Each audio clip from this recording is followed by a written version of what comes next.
And I'm on Blake's side. This is Justin. She's annoying. Your client. Or Blake. Justin. Team Justin. Yeah. I believe Blake Lively developed feelings for Justin Baldoni and her husband found out. I believe him. I've only heard bad things about Blake Lively, actually. I'm always going with Lively. Hey, Snoopers. Today, we brought public court opinion on legal war. Blake Lively versus Justin Baldoni. Lawsuits, leaked texts, smear campaigns. This feud has it all. Who's lying? Who's winning?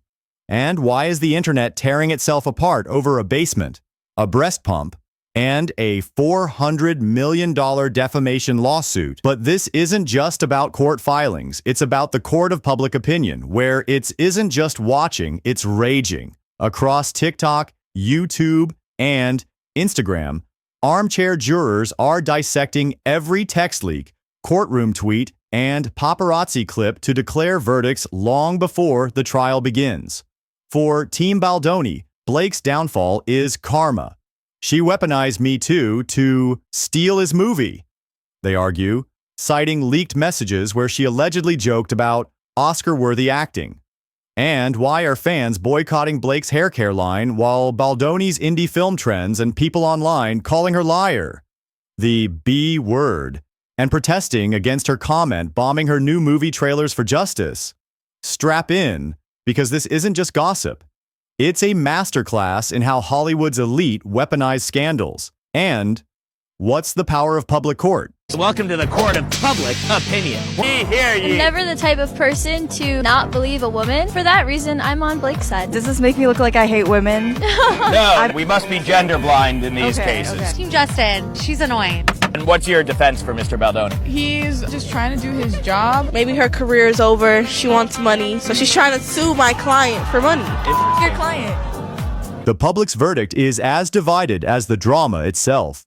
In a viral mock trial, self-appointed judge Zach Sage Fox opened with, "I'm never the type to not believe a woman, but Blake's annoying, sparking fiery debates across platforms." 58% of polled viewers side with Baldoni, pointing to his team's claim that Blake allegedly locked him in a basement during the It Ends With Us premiere, a detail Baldoni's lawyers called retaliation for creative disagreements. Critics dissected set footage, arguing Blake's on-screen behavior was a little inappropriate, and labeling her harassment claims a facade. Meanwhile, 42% back Lively, with supporters emphasizing being annoying isn't justification for harassment, and citing Baldoni's frat boy persona as proof of guilt. She's gorgeous. Like, Okay. how could you not? Like, look I think at her. we can all agree Miss Lively is f***ing hot. I believe Blake Lively developed feelings for Justin Baldoni and her husband found out and she had to sue him to save face. According to polls analyzing online engagement, Baldoni's follower count surged by 230,896 since filing his $400 million defamation lawsuit. I know that Mr. Baldoni presented a lot of text photograph evidence of Including footage from the movie, yes. If you guys have seen the footage recently, the way that Blake Lively was acting was a little inappropriate towards Mr. Baldoni. And you could tell right then and there that this was all a facade. Deepfake, sir. You believe that the footage is deepfake? Deepfake, sir. Oh, that's it? Yeah. Okay. As soon as they said cut, she was like professional mode, like he wasn't into it. What do you And people are flooding the comments with their takes. When Snoop Scoop dropped our public court segment, the comment section exploded into a digital courtroom of its own, with users passionately dissecting every frame, motive, and micro-expression. Top-liked reactions like, "Lively is just playing the victim card sad," captured the dominant sentiment online, a public leaning sharply toward Justin Baldoni. The comments weren't just opinions, they read like closing arguments. Accusations flooded in. Critics of Lively claimed she weaponized public sympathy, with users like at Drama Dissector asserting, "She's pulling a PR stunt to stay relevant." Others echoed the sentiment that Lively's claims lacked credibility, pointing to inconsistencies and calling her courtroom demeanor performative. But the backlash against Baldoni was no less fiery. Defenders of Blake shot back with, "He's smearing her name to distract from his own issues," while some wrote simply, "I'm with Blake on this. It's obvious something was wrong." These supporters highlighted what they saw as Baldoni's manipulative tactics, painting him as a media-savvy frat boy, co-opting feminism for damage control. The public court of opinion split along sharp lines. Team Baldoni trended on X for 2 days straight, only to be countered by Justice for Blake, which surged after a behind-the-scenes clip circulated suggesting tension during filming. The digital battleground reflected more than just entertainment gossip. It became a referendum on cancel culture, gendered assumptions, and media manipulation. Not just fans and viewers weighed in. Baldoni's former Jane the Virgin co-stars also stepped into the spotlight, flooding social media with glowing tributes to his character. In a resurfaced clip, castmates praised his generosity as he coordinated with Rial's chef catering to feed the homeless using leftover set food. Justin, giving, generous, huge heart. Who is the best castmate ever? I do. He is definitely one of the most generous people I've ever met, if not the most generous person I've ever met. He's all about giving, and it's inspiring. It's an act of kindness to make someone else happy in 30 seconds or less. So I'm with my boys Felipe, Julio, and Machado from Real Chef Catering, and they're catering Jane the Virgin, and they just gave me food for 100 people. Yes. And we're gonna go feed the homeless with all their leftover food. So these guys are doing good 30s. Thank you guys. All right, bro. See you later. It makes him so happy to help people and to give, and it's inspiring. Justin, don't edit it out. I know you're modest, but keep that in there. These testimonials painted a portrait of a man defined by compassion and community, but not everyone was convinced. Critics quickly labeled it calculated damage control, especially after a crew member from It Ends With Us claimed Blake was twisting his kindness into weakness. The divide only deepened. While some saw a man with a documented history of altruism, others questioned whether good deeds off-set cancel out questionable behavior on it. As the internet battled over character and context, one thing became clear. In the court of public opinion, no piece of evidence, no matter how heartfelt, is ever beyond cross-examination. I feel like maybe Blake smelled his kindness, mistook it for weakness, and tried to take advantage and take power, so yeah. So you believe Blake Lively wrestled control of the film? I think she tried to, yes. Did she succeed in the end? Probably, yeah. I think that there was a massive compromise in terms of Justin's original vision for the film. This is where the story twists.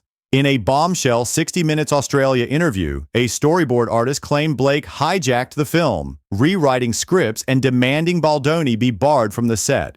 She allegedly wore a hospital gown during a birthing scene to exaggerate harassment claims. While Baldoni's team leaked texts of her joking, "This gown's my Oscar ticket." Actor Adam Monshine, who filmed that very scene, later stated that Lively was fully covered and appeared confident and comfortable throughout, the opposite of Lively's claim to be cowering on set. When these revelations surfaced, people were shocked. The narrative Blake had constructed began to unravel in real time, and in the court of public opinion, many swiftly turned. Comment sections flooded with doubt, calling her claims performative, exaggerated, and a calculated PR move. What once seemed like a clear-cut allegation transformed into a credibility crisis. Justin or Blake? Justin. Team Justin? Yeah, what about you? We're Team Justin over here, yeah. I did my research. Team Justin? I've never seen it. No, you don't have to see it. I've never seen the movie either, but I definitely have a dog in the fight of the drama. Justin. We forced him into it. Granny, are you Team Justin or Team Blake? Oh, I'm always going with Lively. Look at Granny, she's woke. You just sided with the girl, huh? Right. Did you know what happened? She tried to take his movie and just made up a bunch of lies about him. Oh, yes, I know that. And the fan wars turned nasty. A street interview video shows Gen Z teens screaming, "Team Justin," while a sassy grandma clapped back. But the real damage? Blake's hair care line sales plummeted 78%, with fans flooding her brand's Instagram. "We'll boycott till you apologize." Meanwhile, trolls swarming the trailer for another simple favor, bombarding it with comments like "Fire Blake," "Fire," and "We stand with Baldoni," until the studio quietly disabled the comment section altogether, an unprecedented move that spoke volumes. When even a film's promotional rollout becomes collateral damage, it's clear the internet isn't just watching the drama unfold, it's shaping it. And the ripple effect? It's beginning to erode the very foundation of Blake Lively's public image. Once hailed as a lifestyle mogul and clean beauty queen, Blake's empire is now buckling under digital revolt. Online reviewers are slamming her hair care products with one-star ratings, calling them overpriced PR fluff and tainted by hypocrisy. Hashtags like Doc's boycott, Betty Buzz trended for days. And not just that, people told their opinion and showed their anger even in front of her live on streets. These cars aren't moving. Ready? Thanks, Cap.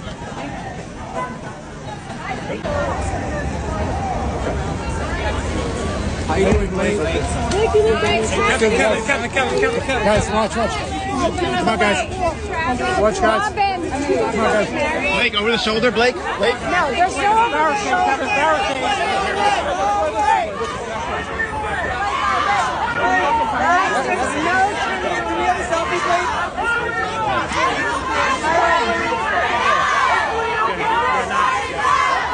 Protests turned personal as crowds gathered, not with admiration, but with outrage.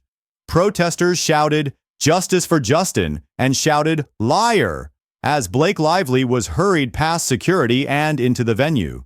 What should have been a career highlight became a public reckoning. The message was clear. For a growing portion of the public, this was no longer just about a lawsuit. It had become a cultural statement. Protesters weren't just calling her out. They were calling for consequences, and they were doing it loudly, visibly, and in front of every camera.